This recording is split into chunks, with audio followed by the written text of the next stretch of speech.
kita rindu sosok B.J. Habibie.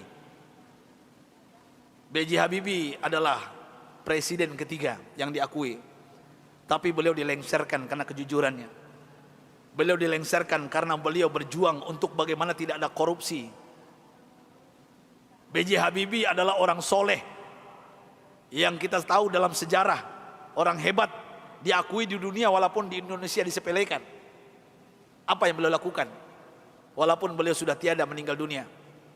Indah kisahnya, dan saya pun terinspirasi dengan beliau yang hebat ini. Beliau orang kampung dari Makassar, Parepare, suatu ibu kota hari ini, Parepare. Saya pernah diundang ke sana oleh wali kotanya. Saya lihat patungnya Habibie dan Ainun, dan ternyata beliau orang kampung, orang biasa, orang sederhana. Allah berikan kecerdasan di otaknya. Kenapa? Kita merindukan sosok pemimpin pejabat seperti beliau, yang tidak durhaka kepada orang tuanya, memuliakan orang tuanya, tidak pencitraan belaka. Dan hebatnya lagi ketika beliau ke ITB meloncat kuliahnya. Dan hebatnya lagi ketika beliau melanjutkan studinya ke Jerman. Disinilah saya pribadi mendapatkan inspirasi. Pesawat terbang Bapak Ibu yang kita naik itu, di ketinggian tertentu kalau nggak pas bikinnya bisa retak, Pak. Pesawat itu bisa retak. Siapa yang bisa menyelesaikan itu? B.J. Habibie, Pak. Di dunia yang bisa menyelesaikannya B.J. Habibie. Sampai beliau digelari oleh teman-temannya di Jerman apa? Mr. Crack, Mr. Retak. Bukan retak otaknya, Pak. Nah, pejabat kita yang banyak retak otaknya, Pak. Ini maksud saya apa? Pesawat yang retak itu beliau bisa menyelesaikannya. Ini kehebatan Habibie yang mungkin dilupakan oleh bangsa ini. Tapi ada yang lucu, aneh bin ajaib, ternyata beliau bukan orang tercerdas di dunia. Sampai beliau di Jerman, apa yang terjadi? Beliau tidak pernah ranking 1, ranking 2. Beliau ranking 3. Sampai beliau cemburu kepada 2 orang yang ranking 1, ranking 2, dan ini orang Yahudi, Pak.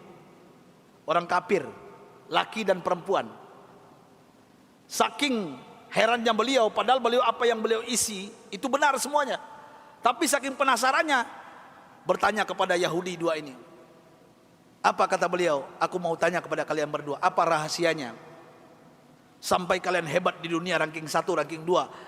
Saya kenapa tetap ranking 3? Apa jawaban Yahudi 2 ini, laki dan perempuan ini? Oh, Rudi. Beliau dipanggil Rudi, bukan Habibie. Ya, Baharudin Yusuf Habibie. Rudi, this is our secret. Ini rahasia kami, nggak mungkin kami kasih tahu. Besok beliau tanya lagi, apa rahasianya? Besok tanya lagi. Berhari-hari beliau bertanya. Akhirnya bosan Yahudi 2 ini. Sampai Yahudi ini mengatakan, Bapak Ibu, rahasianya. Come here, Rudi. Sini Rudi, kami mau mengatakan kepada engkau, tahukah engkau rahasia kenapa kami cerdas? Kenapa kami ranking 1, ranking 2 hebat? Apa jawabannya? Ini yang membuat B.J. Habibie malu dan meneteskan air mata.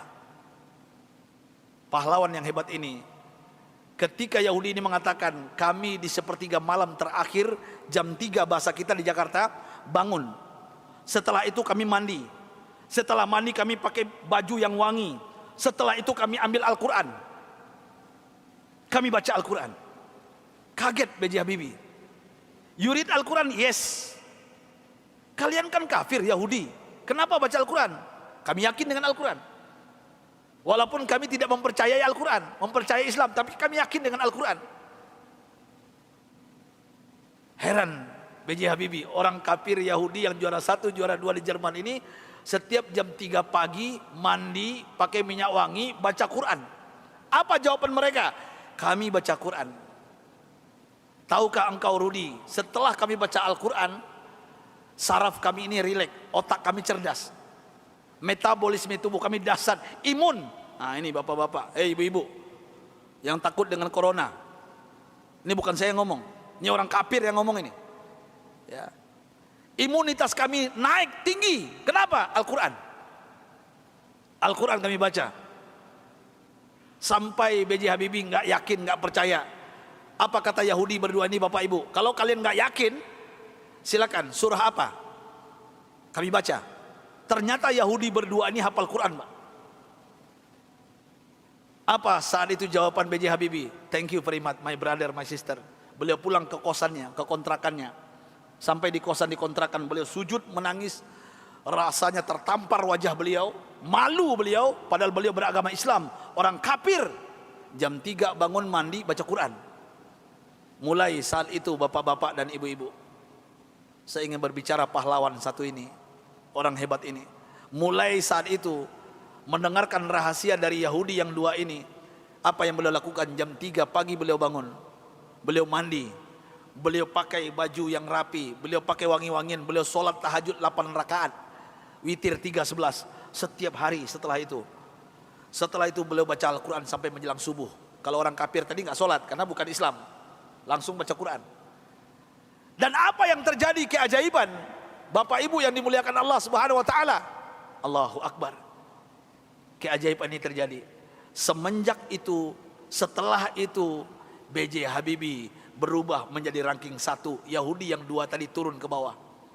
Dan orang Yahudi berdua ini menyesal memberikan rahasia kepada B.J. Habibie.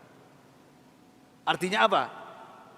Kalau ingin merdeka kita di Indonesia, jangan tinggalkan Al-Quran.